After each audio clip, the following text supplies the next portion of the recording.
Did you know that just because a contract says something doesn't mean that a court will enforce it? In other words, courts may ignore certain parts of your contract depending on certain contract principles. And one common clause I see like this is something called a no-oral-modification clause.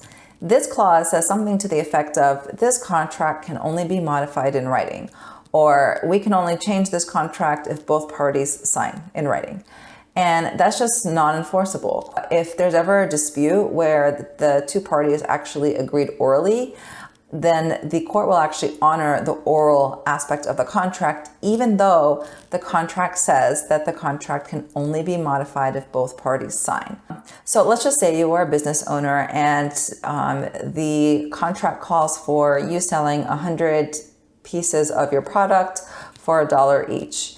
And then one day you're having a conversation with your customer and you say, okay, customer says, I need 200. Can I buy 200 a month instead of the 100 and pay 75 cents for each one since I'm buying more? And you say, okay, we can do that. That actually may be enforceable, even though the contract says that the contract can only be modified in writing. So it's not awful if that term is in there, because sometimes people just want to have that term just so that they know how to govern themselves.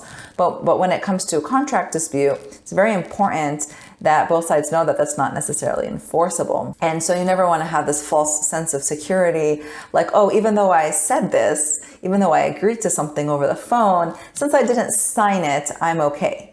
And conversely, if the other side says something orally, you don't want to think that you've lost a right. Like, wait a minute, but they told me this. So, but now since we didn't sign it, it's not in writing, then I guess I just lost my right. No, you actually do have rights in that situation.